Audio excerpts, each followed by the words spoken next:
fable of Isis and Osiris, as it has descended to us in the account given by Plutarch, has not been greatly amplified by any modern research. The Egyptian fragments, which have been translated in recent years, offer no complete account of the birth, life, death, and resurrection of Osiris, nor has any new key been found to unlock this great drama, which may well be termed the Passion Play of Egypt. It is not our intention to perpetuate Plutarch's account merely for its outward appearance, but rather from the same motive that inspired Synesius, Platonic philosopher and Christian bishop, to compile his account of the same fabulous history. Synesius, in his treatise on Providence, and you hear that word a lot in the secret societies and especially in Freemasonry, thus introduces the Osirian myth. Quote, "This fable is Egyptian. The Egyptians transcend in wisdom. Perhaps, therefore, this also being a fable obscurely signifies something more than a fable, because it is Egyptian. If, however, it is not a fable, but a sacred discourse, it will deserve in a still greater degree to be told and committed to writing." Unquote. In presenting a summary of Plutarch's account, I am omitting nothing which could in any way be regarded as relevant.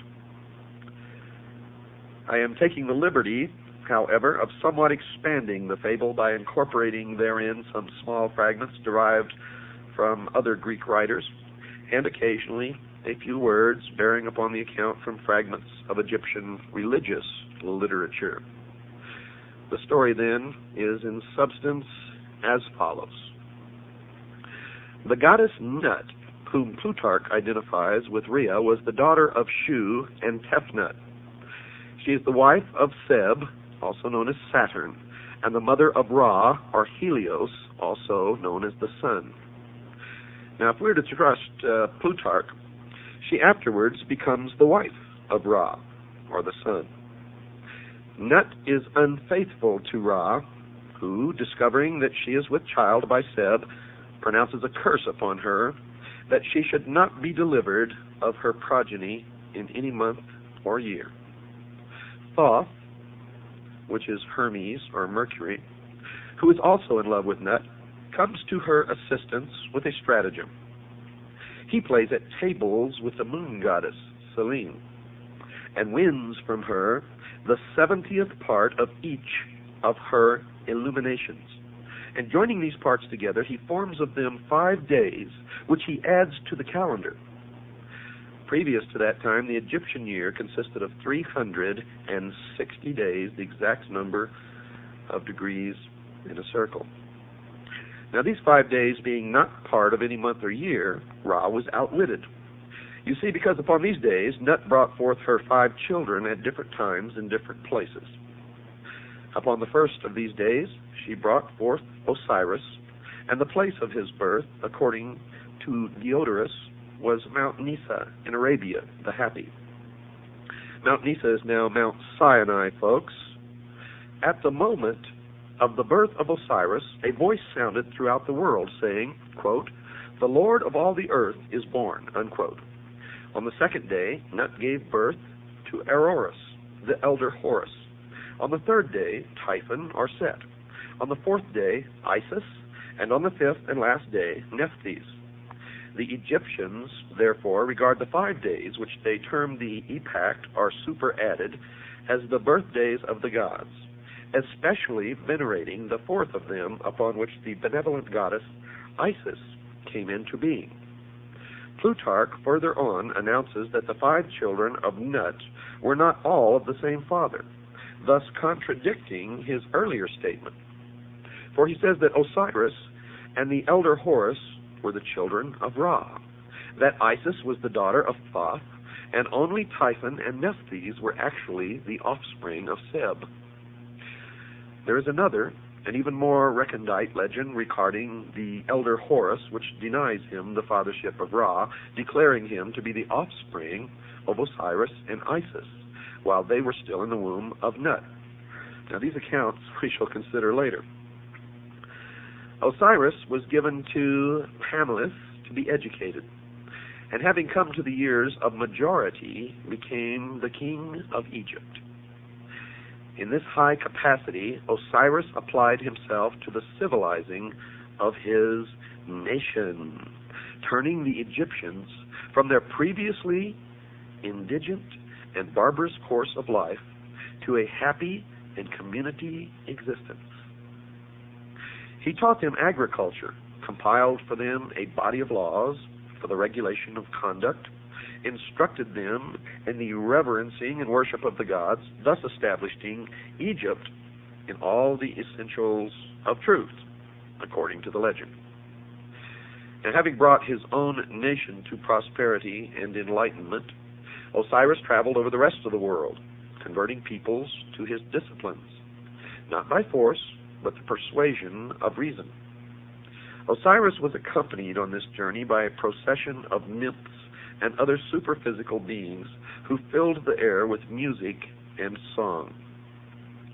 In the meantime, Typhon, brother or half-brother of Osiris, had ambition to usurp the throne, but the vigilant Isis, sister wife of Osiris, was too watchful. Typhon, however, having persuaded 72 other persons to join him in his conspiracy, with the aid of a certain queen in Ethiopia named Aso, perfected a plot against Osiris. He fashioned a chest exactly to the measurement of the body of Osiris, which chest he caused to be brought into the banquet hall, where the princes of Egypt were feasting their king's return. Typhon, simulating jest, promised this elaborately ornamented box to the one whose body, upon trial, most nearly fitted it. Now each of the princes in turn lay down in the box, but each was too short or too tall, until last of all Osiris himself lay down in it. Immediately the 72 conspirators rushed to the box, clamped the cover upon it, fastened it with nails, and poured melted lead over all the cracks and crevices. After this, they carried the chest to the bank of the Nile and cast it into the river where it joins the sea. Now this evil deed was executed upon the 17th day of the Egyptian month of Aphir, when the sun was in Scorpio. According to some, it was in the 28th year of the reign of Osiris, and to others in the 28th year of his life. Now try to remember these numbers. If you can't, jot them down. But these numbers will crop up again and again and again. Scorpio crops up, 17 crops up, 28 crops up, and many other numbers. And they all have significance in the mystery religion of Babylon, the secret societies, and to the guardians of the secrets of the ages.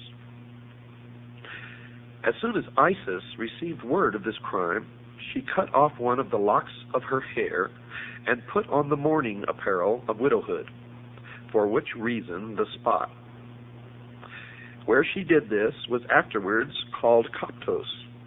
That's Koptos, or the city of mourning. After donning the widow's weeds, Isis set forth in search of her husband's body and wandered about all wandered about all Egypt, asking all with whom she came in contact. You see, I may be back here in the United States, but a lot of my thoughts, folks, are still in Europe. Finally, some children who had been at play told Isis that they had seen the accomplices of Typhon carrying the chest to the Nile. For that reason, Egyptians regard the words of children as oracular and pay great attention to them. While Isis was searching for her husband's body, she learned that Nephthys, her sister, had by magic insinuated herself into the presence of Osiris before his death, and in the guise of Isis had conceived a son from him. Now Isis sought out the child, which Nephthys has deserted for fear of Typhon's anger, and adopting it, attached it to her person as a constant guard and attendant. This was Anubis, the dog-headed god, who appears in the Book of the Dead and in many of the Egyptian hieroglyphics. After some time, Isis learned that the chest had been carried by the sea to the coast of Byblos. Now, Byblos is also the name for book or Bible, where it had lodged in the branches of a bush of tamarisk, which had grown up miraculously about the sacred receptacle and concealed it within its trunk. Now remember this tamarisk, and remember that it is a tree. The king of Byblos, amazed at the miracle, caused the tree to be cut down, and from the trunk containing the box, he made a pillar to support the roof of his palace. Now by magic, Isis discovered this, and traveling immediately to Byblos, attached herself to the suite of the queen as a nurse to her children. At night, when all the palace was asleep, Isis transformed herself into a swallow and fluttered around the column, bemoaning her fate in strange, sad notes. In due time, Isis revealed her divine nature and asked that the pillar be cut down.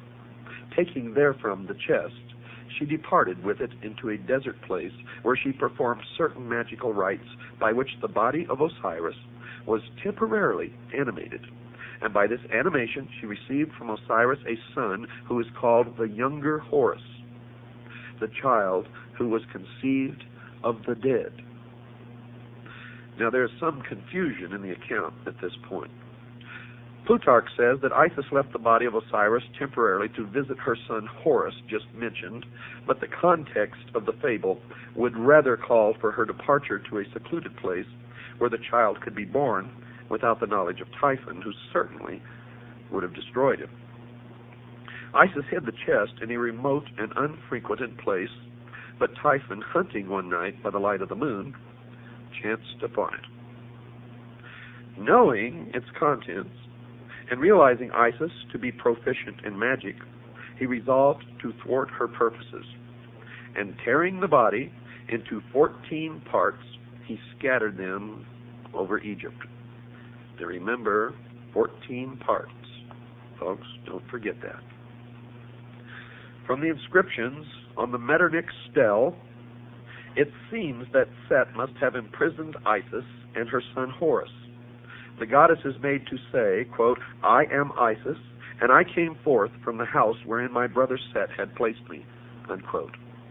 Thoth, the prince of law, again came to her assistance and aided Isis to escape from the house. Was it really a prison? Or was it really the house of Set? Thoth, also at this time, prophesied that Horus would sit upon the throne of his father and rule the double empire of Egypt. Upon the advice of Thoth, Isis hides the child in a papyrus swamp, thus saving him from the wrath of Set. Isis returning, having left her son at Butos, and fashioning a magical boat out of papyrus, traversed the whole of the empire. As she met with the scattered parts of her husband, she buried each one separately. First, however, encasing it in a magical mummy composed of wax, incense, and grain seed. She finally recovered all of the parts of Osiris except the phallus, or the penis, which had been thrown into the river and devoured by 3 fishes. This organ Isis reproduced in gold. Remember this also. Remember the 3 fishes, for they represent ignorance, superstition, and fear. They also represent the church, the state, and the mob.